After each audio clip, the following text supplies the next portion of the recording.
Hello and welcome to the Climbing Podcast. We're here at Poddymoor Heath, where we're slowly getting things a little bit more decorated in the background. We've got a two-seater sofa because I am joined by Matt Kendrick and John Townley for the first time in Poddymoor Heath. We've also got a second camera angle. Give it a wave, guys. Whee. There we go. This is show. This is the first time we've done a podcast as a trio since late November. Do you remember what it was? Tottenham way? Nope. Late November. Where were we? I think it was an international break, funnily enough. Were we in person? Nah, it was StreamYard. Were we with Rob? Nope. Possibly. But no, us three together. Okay.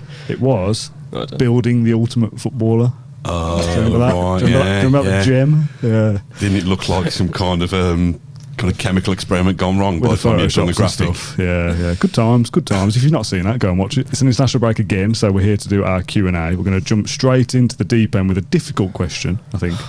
Is that a sigh then for John? Michael asks, what are your thoughts on Villa not being able to beat our closest rivals? We've lost to Man United and Newcastle twice, and we've lost to Spurs at home. Is that a concern, John? We're fourth. So, correct. While I understand the question, you've got to take your points throughout the season against all different teams. So I don't think that's like a massive issue. I don't think Newcastle are particularly close rivals. I understand, obviously, they're not a million miles away, and they'll be competing with us in the seasons to come, I presume. But I'm not particularly concerned that's. I think you need to look at the context of it. Well, we were 2-0 up at Old Trafford. That's a game you need to win, whether it's Man United or Burnley. Both the Newcastle defeats were alarming, and that's probably you give credit to Newcastle, I suppose, in a lot of sense. And then the other game that you mentioned, Tottenham, we won at Tottenham 2-1. And again, the home game wasn't so good, and I think that is probably one of the few times Emery has got his tactics wrong, and we're happy to say that, and we have to comment on things when it doesn't go so well. And I think if you just add context to those games, I think it kind of opens up why we haven't played in the same way in all of those matches. That would be more alarming to me if we played in the same way and teams were opening us up at will, and we couldn't. Sorry, I've got a point, and this is so awkward doing this as a three, because especially on this camera here, it's like a parents' evening vibe. That is what I'm picturing. Have you ever seen that picture of me and Greg? Have you ever seen the age gap and the sofa? You're so tight. Like, I'm the teacher asking John, why haven't you done your homework? And Matt's just sat there in silence, like, let him talk. Ever seen this thing? I don't know. He's still recording this, but me and Greg Evans at Poddymoor, I think it might have been after Remy Gard's appointment or something. We've both gone to the press conference, and we must have been doing an old school video filmed on an iPhone or whatever. And I'm sitting, and he'd got a really dodgy perm at the time, Greg. So he looked like, how young kids have that kind of little kind of curly mop on top. And there's like a bottle of water on the table. It looks like vodka. So it looks like I'm lecturing him about the kind of demon drink, to be honest. But sorry for interrupting. We're going to go. I'm just going to go to the next point, because they all kind of lead into one. Can I just answer that question? Yeah, go for it. Sorry, John. I just see you smirking. I know. What are you laughing at? I know. I caught your eye a couple of times. It just because I can see this. It just parents' evening. But just on that point, as I said, I'd be more worried if we were playing the same way and teams were understanding how to beat us in one specific manner. I think it's just a mixture of things, so I'm not particularly worried about it. I think it depends who you consider our rivals as well. Yeah, because we've beaten Manchester City and we've beaten Arsenal. So if you've got to lump us in the top six now, effectively. So I think like John says, we beat Spurs. Newcastle was probably an anomaly on the opening day of the season. I think the home game was obviously disappointing, and we lost at home to Spurs a couple of weeks ago, and that was it a couple of weeks ago? Only last week, wasn't it? Yeah. And that was disappointing. But I don't think it's that we're flat track bullies, that we're beating all of the bottom 10 and not competing against the top 10. I don't think that's the case. But you've thrown this question completely off track anyway with your wandering mind. We've only lost to a handful of teams this season. Exactly, Forest, that's a bad day at the office. That can happen. Newcastle, Man United, Tottenham, Liverpool. Yeah, that's it, isn't it? I think. Probably missed one out, but that's 5 teams, I think. You don't lose many more than 6 or 7 games, do you, to end up wherever they are? And even like going after West Ham, looking at our away form, we've only lost. Well, we haven't lost since Man United away. So we are solid. So no, I don't see kind of any issues with us being a team that is vulnerable against specific opposition. You know, we lose to Newcastle because we concede 2 set pieces back to back, and there's reasons why we lose those games, and it's not over the course of 90 minutes we're particularly bad. So yeah, not too worried about that. I'm going to couple 2 points here together because one's a question, well, neither are questions, they're just points made by fans. Beard in the North says, we still have to play the top 3. It's going to be very tough to keep things going, but I'm sure the squad will fight. A welcome international break this time around, recharge and repair time. And Nick says, we're 3 points clear of Spurs with a better goal difference. Man United are now distracted with the FA Cup semi-final. It's been a great week for Villa. Man United's Premier League game against Newcastle will be obviously moved for that cup semi-final. Villa played Bournemouth that weekend, so from a psychological point of view, Man United won't play. Villa will hopefully win a home game there. And I think Tottenham are at Newcastle as well. Yeah, which could be tough. No, Man United would have been playing Newcastle that weekend. Sorry, Tottenham play. Spurs don't play. They must have been playing one of the other semi-finalists. Yeah, City. They must have been playing City that week, and it's been rearranged. There's a talking point about the City one anyway, because City could be playing. The only way to fit their game in, apparently, is to put that game as the second last game of the season. Yeah, so like a midweek before then. Yeah, Tottenham would have had Burnley and Sheffield United. Now it could be Burnley or Sheffield United. And they got Chelsea to play as well at some point. Yeah. Is that the better way of looking at it? Well, we spoke on the post-match show that neither of you were on.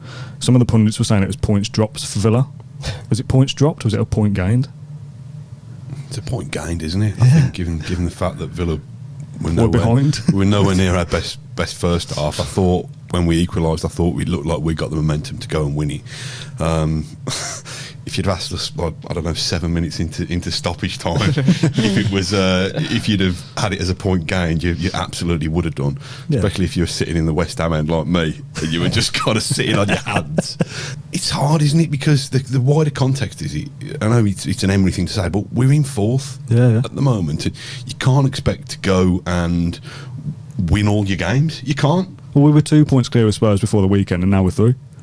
Yes, it's point drops, an opportunity missed because Spurs lost and we only drew, but we gained a point on the weekend as a whole. I thought that game was the definition of a point gained. Like, it was absolutely, we were poor in the first half, really. I mean, we controlled the game. Emery said we didn't, which I was surprised at. I thought we did, but we controlled it in our own penalty box pretty much. We struggled to get out. But then a few changes at half-time changed it. We obviously get the goal, but we didn't have too many chances to win the match anyway. And West Ham are very good at home. They're very solid. They don't win every home game, but they rarely lose at home. So yeah, for me it was the definition of a point gained, especially because of what happened in the 95th minute going on to the 103rd minute. I hear a lot of Villa fans moaning that the media don't take Villa seriously. Maybe this is the price to pay for being considered a top 4 team now. So anytime you do drop points or anytime you don't win a game, the wider perception or the criticism is that you've dropped points. So maybe that's us actually kind of crowbarring our way into being taken seriously. There was a tweet from the Sky Sports Premier League account, I think, saying like, Villa distracted by European football. So what was Spurs' excuse? They didn't tweet that for Spurs for losing against Fulham. It's things like that wind people up a little bit, but ultimately they will. I think it doesn't matter really. Yeah, and it's just some guy working in the Sky Sports office tweeting. Like, it's not Sky Sports as a company. It's just their guy. But on that, that guy clearly hates Villa. That's the those issue. little individual personalities that people are tweeting from, that may be part of it. If that's a Coventry fan who works for Sky Sports, you never know, do you? Yeah. We're not going to start a witch hunt against that lad or girl who's done that. No, definitely not. The VR thing was dreadful. Like, with that, I had the replays and it was bad, but forget that fans, everyone else who was there would have no idea what's going on. I get that, and I understand the frustration with it, and I hate it as well. But with people saying like they need to be quicker with it, that they've got a minute. Is that the trade-off, that if that had taken a minute and given the goal incorrectly, do you kind of have to take the 5 minutes for them to get it right? You fall on if you're a Villa fan, of course you want to take another 20 minutes if it means that we get the right. Yeah, I suppose. But this is probably the case study to suggest that VAR is needed, because that goal would have been given and we'd have been cheated out of 2 points because it was a handball.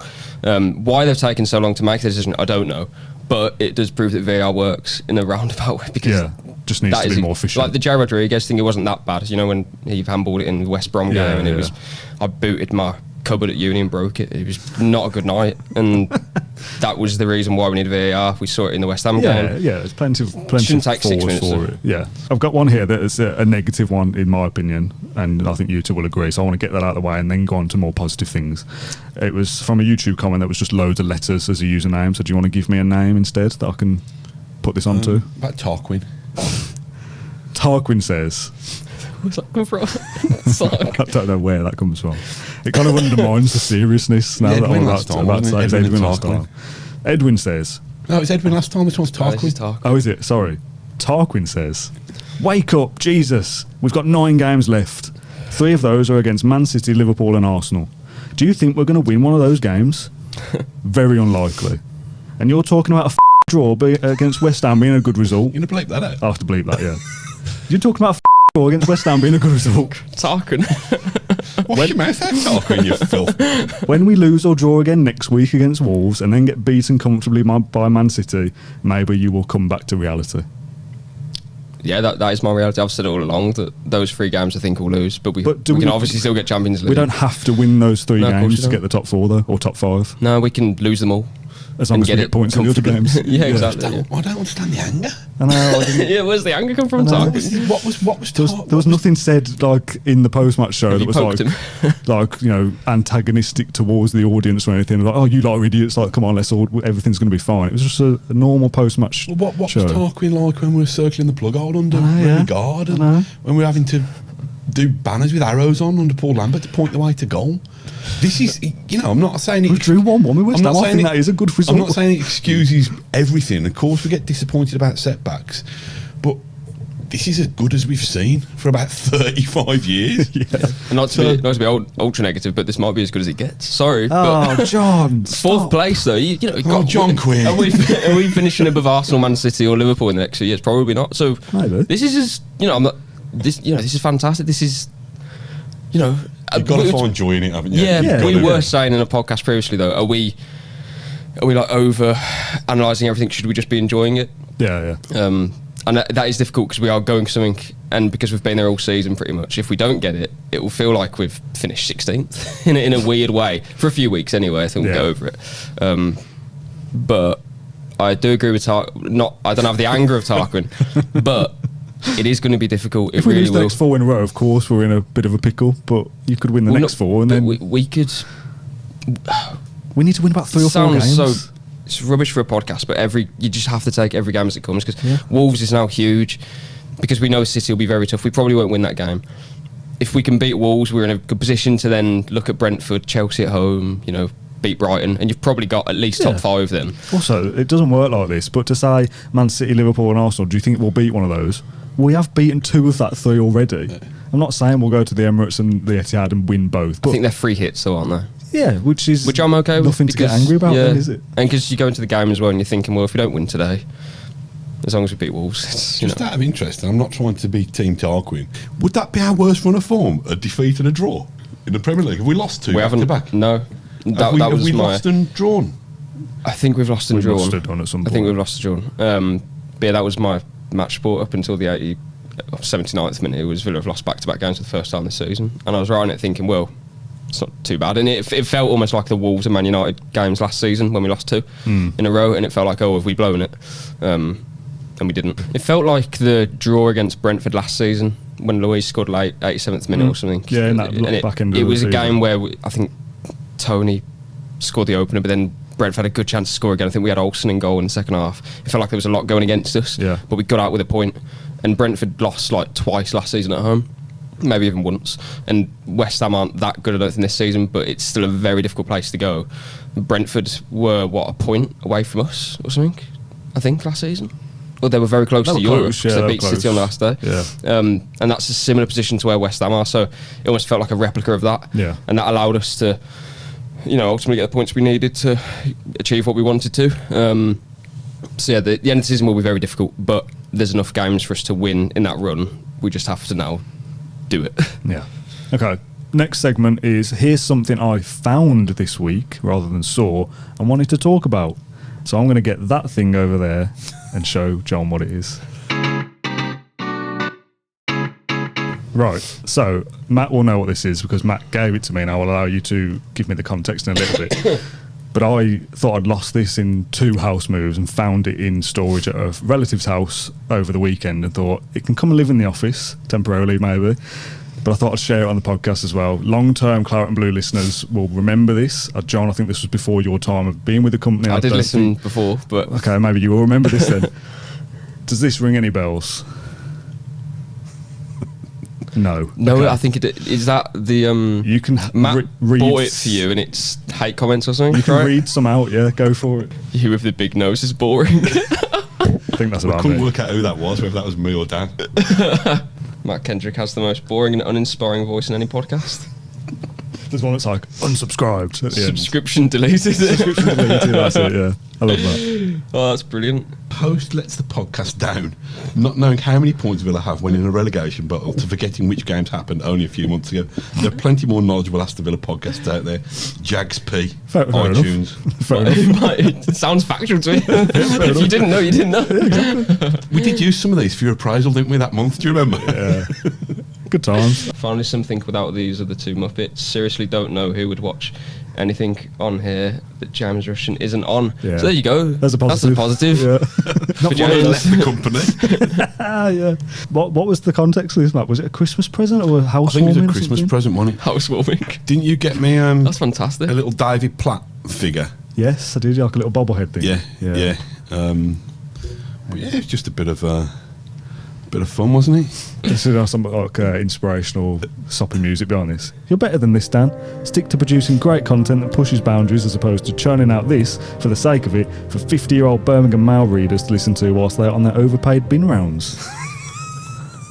So much fuel. So much There was a nice kind of comment in there at the start. I'm better than this. Here's something I found this week and wanted to talk We need about to on the hang it up. podcast. Yeah, something to lift the mood off. And if you the leave your negative hate comments. and negative comments in, we'll add you in. Well, yeah. Maybe that's an incentive. We'll have it graffitied across the wall with all the grief that we get. Good times. Right, okay.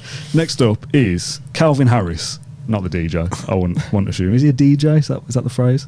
Who simply asks, how is Ashley Priest doing? That is all. So, I want to send a voice note to Ash and see if he will reply whilst we're on the podcast. If I can find my phone. Ash, this is Dan from the Claret and Blue podcast. You're on Who Wants to Be a Millionaire? You may know me from. Yeah. We've had a question for you who simply says, how are you? So if you could reply with a voice note. Matt and John are here as well. Do you want to say hello, gents? Hey, up, Ash. Hello, Ash. How are you? There we go. Please reply and I will play it in the podcast. Thank you, mate. Bye-bye. Let's move on. Anthony says, you say we struggle with set pieces. I can't see because of this massive mic. Would we be having these problems if Tyrone Mings was in the side? Is it a simple fix as that, Matt, do you think? More physicality? I don't know. We used to concede goals, I'm sure, from set pieces with Tyrone Mings. You do wonder whether there's anybody domineering enough in that back four, but obviously the trade-off is that they bring different qualities to the way that we build from the back nowadays. I don't know is the honest answer. We need to be better. We certainly need to be better, and we've gone from Austin McPhee's popularity rating has swung up and down depending on whether there's something creative at one end of the pitch. It's almost like these reviews, isn't it? Yeah, that's it. I don't know, John. What do you think? What is the issue? Yeah, I'm not Austin McPhee, but it is obviously an issue. We are vulnerable, and when West Ham scored yesterday, I was obviously furious and very sad, but I wasn't shocked, which wasn't a feeling that when the ball goes in and it was bouncing over the line, I just thought, oh well, kind of expected that. Yeah. And that which will isn't a cost good us at position to some be in. point. And what I would say is that West Ham are very good from set pieces, so I think we could expect that. But it seems to be that every other week we're coming up against a team who you think, they've got players who are over 6 foot. We've only got a couple. I know that's very basic, but that's a starting point. The other week when we conceded, was it 2 set pieces to Luton? I think they were both set pieces. Yeah, one definitely was. Yeah, and I They're think good at them as well. conceded another one and it was just offside, but you were just thinking, well, this is a clear avenue for them to score goals against us, and I don't know exactly why we are conceding so many or we look so vulnerable. Mings would definitely help. Yeah. We would go some way to helping us, but ultimately it's how we're set up, and I don't know exactly how much detail Austin McAfee goes into it from a defensive point of view. I know we all know that he does a lot from the attacking aspect, which works well. You know, we look dangerous from set pieces ourselves, I think. But yeah, defending them, it's not a great aspect of our game at the moment, and it never helps because then everyone's a bit anxious then, like the crowd, the players themselves, the opposition know that it's a weakness. They'll have worked probably an extra hour during the week because they know that we're vulnerable ourselves from those set plays. So yeah, I don't have the answer to why we are, but their delivery was spot on though, to be honest. I mean, Jared Bowen was delivering a lot of the corners, so James Ward-Prowse wasn't even on the pitch, was he, till the final 10 minutes. Who delivered the one for the free kick for the last minute? Ward-Prowse, I think. Was it Ward-Prowse? I think one of the frustrating things is, and I know Tottenham carved us open a few times last weekend, there's not that many. We're not that vulnerable in many other ways. There's not many teams who cut through us, even though we play the high line. There's not that many teams who get round the back of us in open play. So if we could stamp that out, I think we'd start getting back to regular clean sheets. To be honest. So when was the last time we had a clean sheet?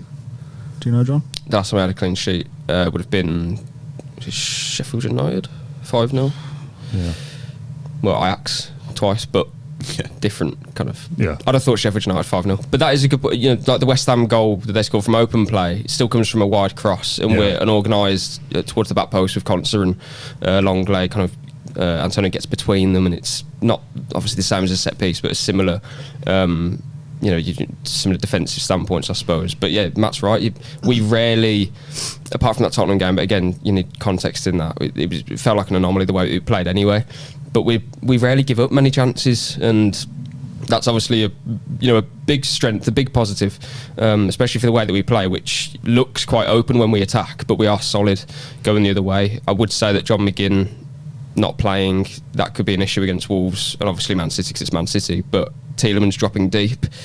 I felt like we were very vulnerable even when we scored against West Ham on the counter-attack. I felt like we were chasing the game, trying to win it, and we so nearly lost the game a few times. Like the block that Cash made, unbelievable. That's heroic. Similar to the kind of the clearance that he made off the line against Ajax as well. In the space of a week, he's kind of changed the course of both of those games, really.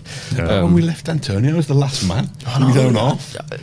And I think you're looking at it and thinking, well, why we don't have to win this game? A point would be good, lads. We almost played into the hands, didn't they? Jared Bowen, Kudus. God, there's so much pace and power. Antonio, as you say, it was frightening what we were doing at some points, and that isn't exactly what we wanted to do, I don't think. But players like Tielemans, they'll be struggling to match the pace of some other players. And to be fair, I say that he did track back well for Bowen on one attack. Do you remember that one? It was like a 2-on-1. And then giving the ball away from a short corner. Was that the one when Tielemans had given the ball away from a short corner, and then all of a sudden we've left them? Yeah. And somehow he's the one who's got back to redeem the situation. Yeah. So. Okay, let's move on. Ricardo asks, discounting Ollie Watkins, who will be Villa's top scorer between now and the end of the season in all competitions? I'm going for Diaby. He looks very much back in his groove. It's got to be Zaniolo now, hasn't it? Now he's broken the seal. Yeah. Do you think the shush was aimed at Villa fans, or do you think the shush was just aimed generally? Or did he know where the Villa fans were? Yeah, that was to the. Do you think it was? I said this yesterday. Maybe he just saw Claret and Blue and thought, maybe that's West Ham. They know that's the Villa fans. Yeah, he's not that stupid. I think it was just kind of like silent. He probably had like a bit of a rush of blood and thought, I'm silencing it's not great the fans. It's not a great look though, is it's it? not, but I think we can kind of, we know it's what though.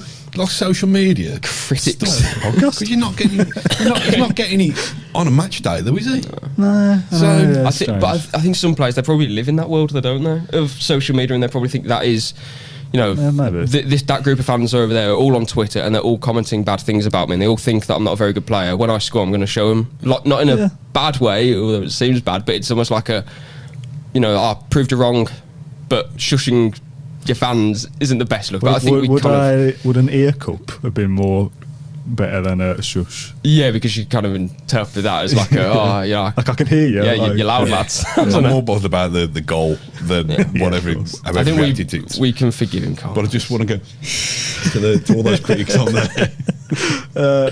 Top goal scorer, the serious answer? It's got to be Bailey, hasn't it? I think. Yeah, probably. I think if it was Diaby, going on some run of form. A little decent spell now. Do you mean top goal scorer? So with the season's tally, Or do you just mean in these? He said between now and the end of the season, yeah. So just in that period. So for the rest of the season, who will get the most goals? He's assuming Watkins will be the one. I think I probably Bailey both ways, probably. I think it still will be Bailey, yeah. Yeah, okay. Villa Boy says, actually no, Kelvin says, I'm just ever so slightly concerned by Emery's tinkering with both the starting 11 and formation. I understand McGinn is out, but Duran up front was as mystifying as playing 5 at the back against Spurs at home. I hope we can get back to a settled team soon. Were either of you expecting Duran to start yesterday? No, I certainly wasn't. Only if Watkins wasn't fit. I wasn't expecting them both to start. I don't know, was it to try and bring a bit more physicality against the likes of Zuma and stuff? Didn't really get involved, did he? No, he was pretty anonymous, and I like Duran. I just think he's going to have to be patient. I put it in my talking points after the game that kind of proves to Emery that playing those 2 strikers isn't a plan that needs to be used again.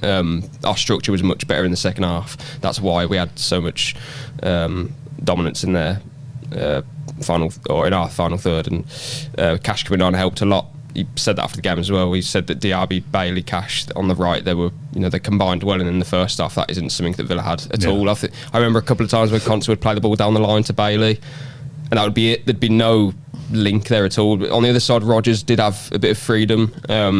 He kind of, in some ways, looked like Ramsey, at least from a long distance, in the way that he would drive with the ball, but he's so raw. There's a couple of times he left the ball behind. Yeah.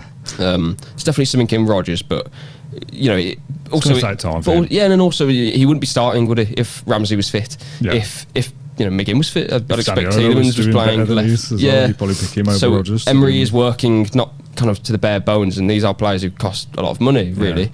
Yeah. But this is far from the best 11, so I expect some tinkering.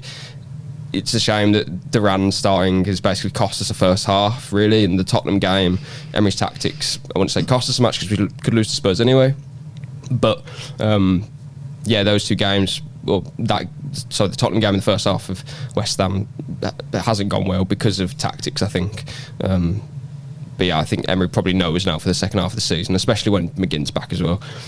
We know what our structure is. Yeah. And I don't have any worries that we'll be tinkering for the next 9 games or so. Yeah. Villa Boy says, I'm not confident we will finish 4th, but it looks positive that 5th will be enough for a Champions League spot if we do just miss out on the top 4. What are your guys' kind of confidence levels for a top 4 / we'll do it in 2 parts, and we don't need to go into this because we speak about it every week. A number from both of you from a percentage of confidence for top 5. To finish in top 5, regardless of what top 5 eventually does for us. Yeah. Whether it's Champions League or not. I think we'll finish in the top 5. I'd say 90%, which is pretty confident for me. Yeah. John, a number for 5th or above?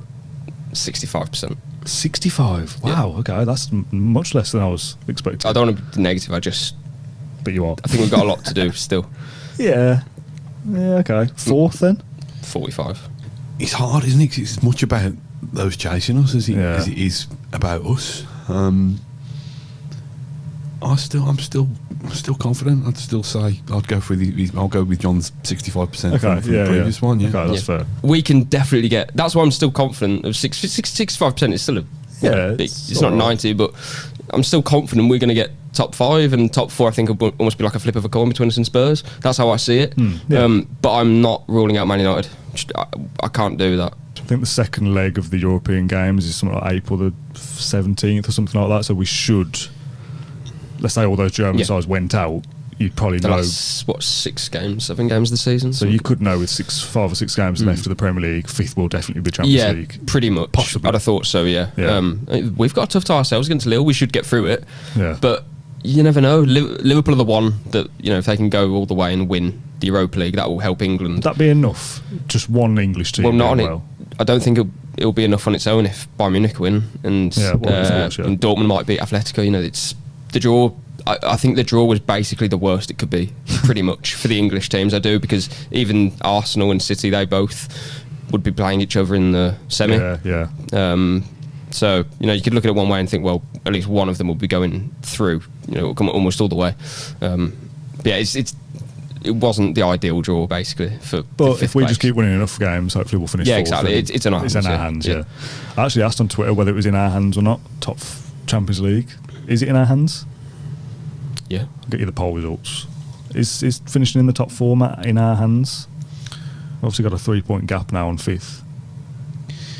Yeah, I mean, I suppose Spurs win their game in hand. By virtue of winning it, they'll have cancelled out the one. Is it 1 goal better off than we are now?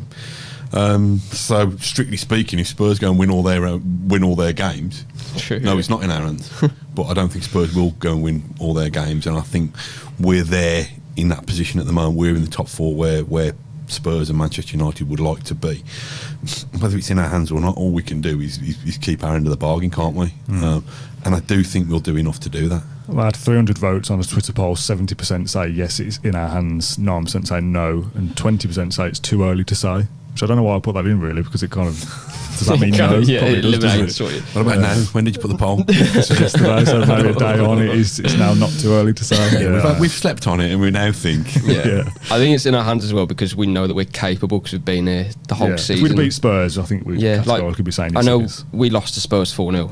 Okay, but Spurs lose 3-0 to Fulham, and we go to Fulham and win 2-1, and control that match. It was arguably the best away performance of the season, really, considering everything else. So I'm content that we can. It is in our hands because we know that Tottenham will drop points, and we will as well. But we can get more points than them from now on to the end of the season anyway. I think their game in hand is Chelsea away too, and to us, it'd be sod's law if they get something there because they never do. I know. So. Okay, Ash has replied, by the way, but we'll save that till we'll get some more football questions out of the way. Carl says, from a non-Villa Park attendee, does the patient build-up that we play, of which I am a fan, affect the liveliness of the crowd inside the ground? Is it difficult to be bouncing when the players are a lot more measured in their play? The thing with that is that assumes that if Villa play gung-ho, the place would be alive. We've seen Villa play less patient, losing football. That doesn't seem to rouse the crowd. So I think Villa Park is conditioned now to the way that Emery plays, and you don't get the grumbles, and you still get you'll wince occasionally when a ball goes across the 6-yard box, or when the press gets you boxed in right by the corner flag. But I've seen some good signs at Villa Park this season when we're that used to winning that there's times where we've had a little setback, and I think the whole end of just they've slumped, but then they've come back out kind of a minute later and tried to rouse the team again. I don't think there's many. I mean, John would know more. I got to my first away game yesterday. My last away game was Man United in the League Cup last year. So I don't get to many Premier League grounds other than Villa Park, but I don't think there's going to be too many of them that are bouncing from first whistle till last. I think that is just the way that top flight football is now. It's like kind of goes in waves, doesn't it? So I don't know, we're biased, but I can't think these Villa Park's that much worse than any other in terms of atmosphere, is it? It's certainly not. Weirdly, from my experience this season, it seems to be like the smaller stadiums are more lively, I suppose, because you're obviously sitting in one part of a big stadium. It might be loud over there, but it isn't where you are, if that makes sense. That sounds silly. It doesn't. I'm in the Trinity, mate. That's spot on. But on that question, I would probably disagree, because if Villa were playing, as Matt said, gungo football, I think everyone would just be sitting there thinking, what's going to happen? Everyone would just be nervous, and if anything, I think the control helps. Yeah, we should be calm, so we can have a good atmosphere. And when we have more chances, the whole end rises. And so I think, I do think, the atmosphere of Villa Park, people criticise it, etc. But I don't think it's a massive issue again compared to all the other stadiums. There's worse atmospheres in Villa Park in the Premier League, for sure. And this is the morning after going to West Ham.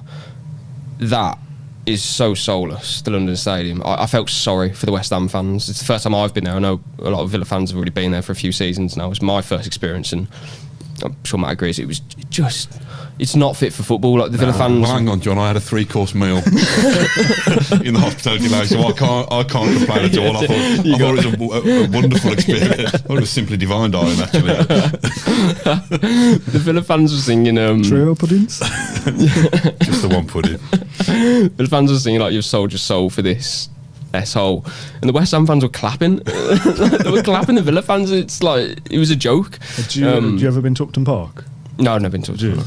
Upton Park was lively, because it's hard, isn't it? When you're that far away from it, gave me the feeling of being at a Wembley Cup final in a way, because I think when it's a big stadium, it feels like an occasion, but it doesn't feel like a football match. Yeah, in a way. Yeah. I think back onto the Villa Park thing, because I don't want to upset my friends at West Ham.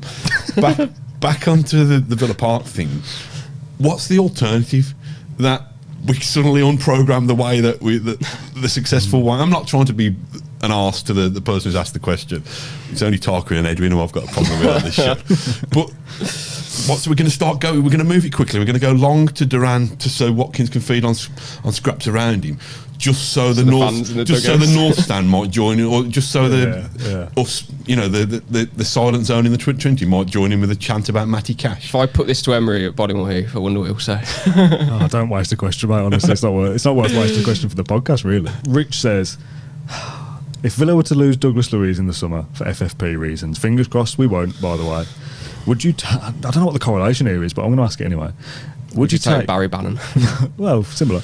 Would you take Jack Grealish on loan for the season for his European experience, as he seems out of favour at Man City?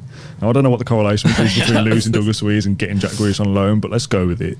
Is it thinking that Luiz will go to Man City? Well, when I was tapping out the question, I thought, have I missed the bit where it says he goes to Man City? But that was what the question was. I don't think Jack Grealish is ready to drop that back in the that far back on the pitch to replace Douglas Luiz in that role. So it would be a strange replacement. I suppose it's more of an open question of, would you have Jack Grealish back in some fashion? On loan? I don't see that. I would have Jack Grealish back at Villa Park, but I wouldn't want to sacrifice Douglas Luiz to do it. But I don't know whether I'm in the minority. I managed to forgive Jack Grealish quite quickly. It's a difficult one. The younger me, when Dwight York left, it really, really broke my heart, but he was kind of vindicated by winning the treble at Manchester United in his first season. Sounds familiar. So you can't blame that lack of ambition. I suppose it hurts a little bit more when Jack Grealish is one of our own and has come through the ranks, and he's a Brummie and a Villa fan. But Jack Grealish is probably one of the best. I mean, he's in the England squad most times, so he's one of the best. Yeah, I think fans ask the question, but then forget that he's on a massive wage. He'd cost a lot of money. He'd be our record signing. Can we afford to do any of that? Probably not. Well, if you're losing Douglas Luiz for FFP reasons, and adding that to your wage bill suddenly becomes false economy. Kind of cancels out the point of selling Luiz. I mean, Jack Grealish isn't leaving Man City on loan, so no. Who would I rather have in our squad right now? I'd rather have Douglas Luiz than Jack Grealish in our squad. That doesn't mean that I would close the door to Jack Grealish ever returning, because I think he's a fine player. I think one day he possibly will return to Villa. I hope if he does come back, it's not in the twilight years of he's 33, 34. He could come back when he's, I don't know how old he's now. I was going to say when he's 28, but he's probably that now. When he's 30, 31. Depends on what he wants to. Depends on a lot of things. It's probably not going to happen. Let's do Ash's voice note now. It's a minute and a half. I'm going to put the headphones on so I can hear if it comes across okay. Actually, no, I'm not. I'll just edit it into the episode. I'm being stupid. Okay. I'll play it so you two can hear it out loud. Here we go. Hello, Dan and the Claret and Blue crew. Thanks for asking. I'm doing really well. I'm enjoying being a fan again. Back amongst it. I keep bumping into pod listeners and fans down the Witten Arms and down the Villa Park this season. So, I'm picking choosing my games. I've done all the European ones at home. Loved last week against Ajax. Loving being a fan again. Back amongst it. No stress of deadlines and late nights and driving here, there and everywhere. Just watching the Villa, the good old-fashioned way. No dodgy player ratings and stuff like that. So, does that sound familiar? Loving it. Got more time with my family. I've got one on the way as well, so I'm going to be busy over the next few months. But loving being back amongst it down Villa Park as a fan again. I did really miss it at the time, and I think we're looking good for a top 4 finish. I really do. That point against West Ham yesterday was a really good one in the end, and considering where we've been and the injuries we've had, I've been proud watching them. So big finish to the season to come, but I think it's going to be a really good one, and I think we'll win the Europa Conference. And top 4 it'd be pretty special and pretty typical. That'd be the first season without me down reporting it. But I'd see John's loving it as well. So all my love again, and hopefully be on the Claret and Blue soon. Because Dan, I'm here. Ask me, mate. Cheers. I've asked him once before and he was busy. Dan, ask him. I'd love to get Ash on at some point. So much to take in there on that minute and a half.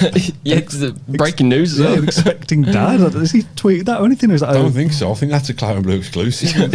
first time for everything, isn't there? If it's a lad, they're going to call it. He's going to call it Jurgen as well, in honour of Ash's most famous hour. Famous 15 seconds. Final 2 questions then of this week's episode. John asks, what is your favourite celebration from a Villa player of all time?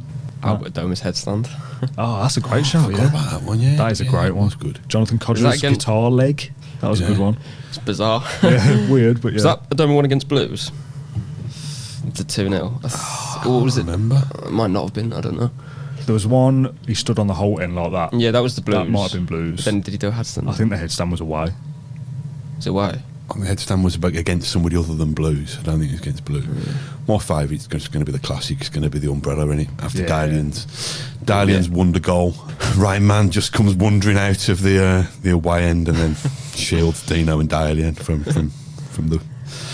the South London rain. Yeah, it's classic. And the only other one, thinking you talking against Blues, I loved Carew lifting the ball boy when we beat Blues 5-1 at Villa Park back whenever that was, 2009ish, was it, something like that? They're both iconic. Yeah, that was a cracker. The Albert Adoma headstand was at Villa Park in the EFL Cup against Wigan. That was the Adoma one. The Grealish one at Blues St Andrews, kind of just pointing at the name after being punched. Obviously, an iconic photograph. Any of Benteke's, it was always the same, but just nice. It's quite a lot of. I just can't think, but every season there's probably something good. Yeah. Okay. The Zaniolo shush. Got to be up there, hasn't it? It's the iconic. Top 5. Just randomly thinking back to the Adoma era. The Adoma era. The Adoma era, as it's known. No, just it reminded me. Henry Lansbury was in the hospitality. Was he? Yesterday, yeah. Got a nice of course, West Ham as well. Did he give you his business card? No, he didn't. But I have befriended him on LinkedIn, so I was going to try and see if I can. What is it now? Some kind of just lawn seeds, grass stuff. I think. Yeah. As soon as you mentioned the Zaniolo shush, nicely Zaniolo gets a mention in the final question. It's not about his footballing ability. Sweet Sonics to close the show says this was inspired by the fan who said he'd get a Zaniolo tattoo if he scored against West Ham. This was happened during the game, I think. You two wouldn't have seen it, Zaniolo's coming on, if he scores I'll get a tattoo, that kind of vibe. And is he going to get the tattoo? Probably not, it's probably just some kid, isn't it, on Twitter. But if you are going to get the tattoo, send us a picture. It's hardly like a big moment. Well, it is a big moment in the context of the season. If it's the shush as well. 1-1 against West Ham this was.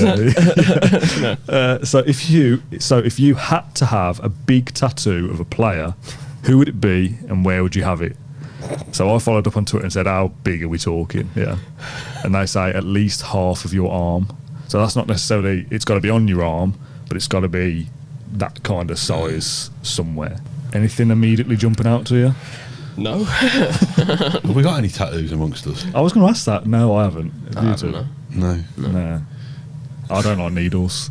So there's no chance I'm ever going to get a tattoo. I hate the thought of it dipping in and out of you. I don't mind jabs. I hate blood tests. Like I would have to lie down, and if the doctors sent me a letter today and said you've got to come in for a blood test, I would do as much as I could to avoid it. In fact, when we had our baby, do you know Auntie D? Are you aware of blood types? I know Uncle F, but I've never met Auntie D. No. Basically, when you're a woman, if the blood type of the baby may not match yours, you have to have an injection to do whatever. I don't know what it is, but so they give you that by default if you don't know the blood type of the dad.